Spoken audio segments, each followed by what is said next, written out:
Ooh, all right, everyone. Country here this morning. Back in here in this old house, trying to find shade. It's hot, and I've gotten a few people tell me, you know, seeing some of my videos for these upcoming classes and all, in our everyday carry, said, well, I ain't got that. I don't have a leather man and all. So I want to talk about that a little bit today, on what the old timers used and what they carried uh, before we had Swiss Army knives and Leathermans and all the little gadgets we have now. So I'm gonna go through that real quick. So first thing will be a cutting tool, and here's one cutting tool that was. I mean, this was popular with everybody at one time. It was the lock blade knife, carried in a sheath on your belt. And this one here's an old timer,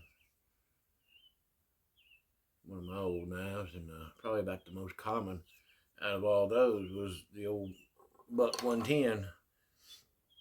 Everybody liked them. Everybody carried them. That was big.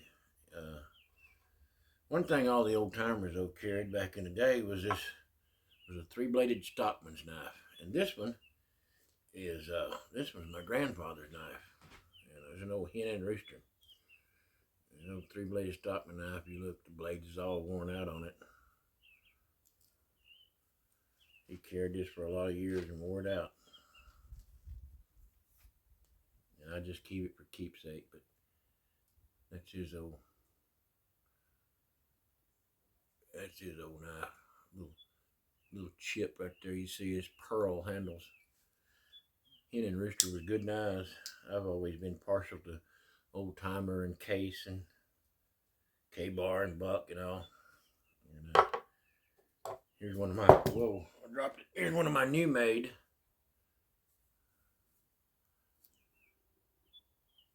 Yeah, this is a new made Trade, Old Timer, Trade, same company. This is one of mine, and it's a new made, but yeah, I've carried it for a lot and sharpened it a lot too. The blade just kind of worked down a little bit. And another new type Stockman knife. Uh, this one is a Buck.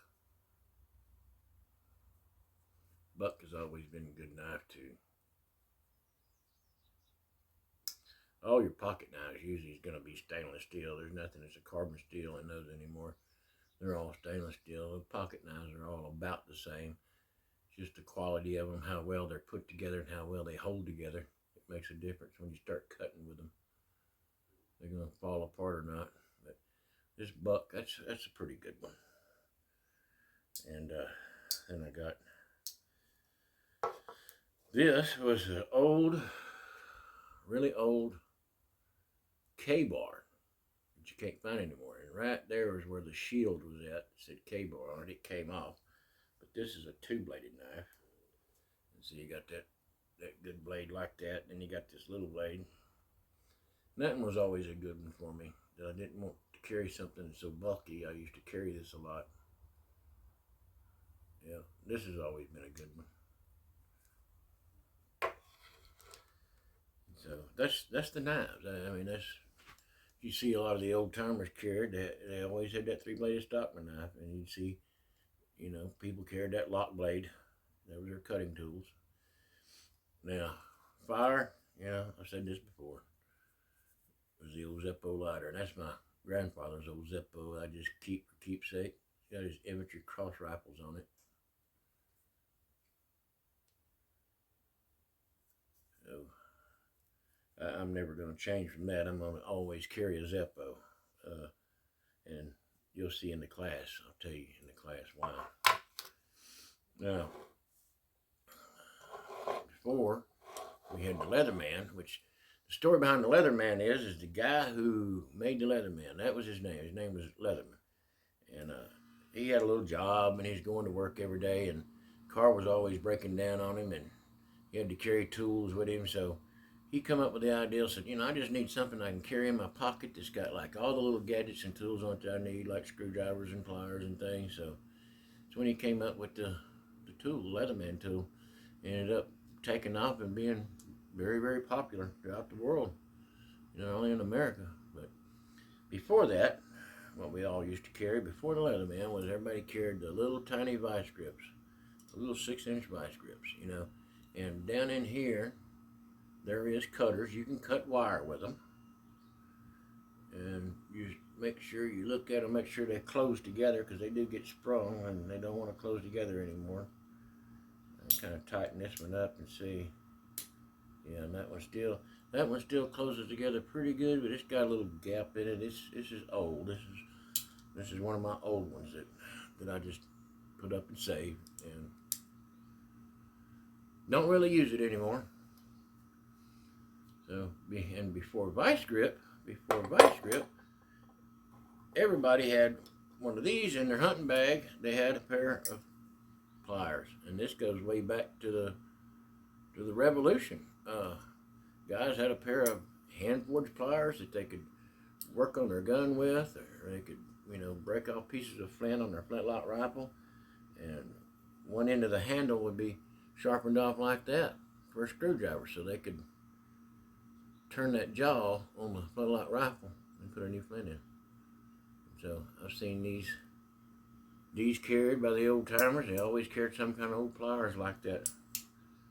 This is an old pair of mine. I don't even know how old they are. I don't know who made them, but they still close together real good. You look at it, and you don't see no daylight through them. They still close together pretty good. They're still a good plier. I just put them up and save them. This was an old one that I seen even earlier period than those.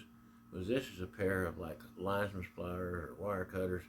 But if you look right there, the wire cutter part, it's worn out. It's gone. And up here between the ends, you can see daylight through them. It don't close together all that good anymore. And the little hinge, the pin in there is about to come out. It's worn out. And you had, wire cutters in here when you open them up all the way. And again, this one was sharpened off too as a screwdriver. And I've seen people take these, do a lot of fence work on the farm and all. They always kept them in their pockets. And I've even seen before where people may have one end sharpened off, and then this other end here, they had like a Phillips screwdriver that was welded to it. And just that, they kind of made their own multi-tool back then. So some ideas for you if you don't have the, you don't have the modern stuff, can't afford the modern stuff. You can always take the old stuff like the old timers did, and you can make your own. You can make it work for you. And then the next thing they may carry down in the woods hunting is, this is just a sheath knife, fixed blade knife. This is an old timer here, modern made. It's not old. Some of the buck knives was probably about the most common people carried, and for hunting knives, or the Western was a very popular one that they made. The Boy Scout knife, that was popular. If somebody was a soldier and he had a K-bar, he got to bring his K-bar home and he carried it, or like the Air Force survival knife, or any of those. Any of the military knives, people hung on to that stuff and they kept it. They brought it home, carried it with them whenever time they went in the woods. That was something they could bring home and keep. They couldn't keep a lot of other stuff, but that they usually got to keep. So, we're still talking about cutting tools, kind of knives and all. There was even army pocket knives. The little army pocket knives. It had a good cutting blade on it. Had a can opener on it. And that sort of stuff. I've seen a lot of people carry them. Whatever you can come up with for a pocket knife, a cutting tool of some kind. For all these projects. Anything your daily stuff you do, you gotta have a cutting tool. So now, the next thing when it gets into something big, here's something that was very common. People would carry for their larger chopping and cutting tools. This is a roofing hatchet, is what this is. You see, you got the end up here for driving nails, and got the end here for chopping, and on this kind, when you pull the nail, it would lay down flat, and you put that on the nail, and you rear it up, and that's why a lot of these ended up with the handle broken, trying to pull nails, it was too big. And this one right here, of course, this is an old plum, and it's marked right here US, and you probably can't see it on camera, but there's the symbol there for plum. But that's what this was an old plum, and the blade on it actually was broken off, and then it was ground back down. They still kept using it because the blade used to be a lot longer out here and then kind of curved. So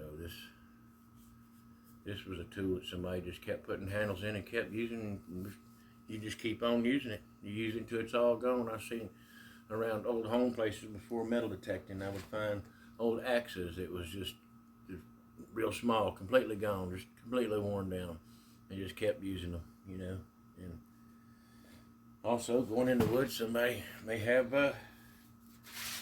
just your regular old machete, plain old ordinary old machete. You know, that may be something that was carried. Everybody pretty much carried a machete or a cane knife anyway. You gotta kind of hack your way through the brush, and this can be used as a weapon. Here's another type of machete here. It's got a saw on the back of it. A saw on the back of the blade. It's pretty good. As far as going way back, go way back. Some of the old timers may not have had a machete like this with a saw on it, but they would take a grinder or something or a file, and they would file notches in it and make a hook on it where they could hook brush and pull it, or hook briars. And you take your tool and you make it what you need for you. So this is some of the stuff. And this is just some of the stuff you can do here for your everyday carry. You know, don't get all bent out of shape about it if you don't have the stuff that I mentioned before. You know, you have to think about this. You think about it. You know, the tools is out there, the stuff is out there. You can make what you need if you don't have it. You know, it's just there. And so that was just this quick little update I had to give y'all today. So yeah, y'all know the deal. You know, give me that thumbs up. You know, and share my videos. You know, subscribe, click the little notification bell, all that. So that's about all I got this time. I see y'all next time.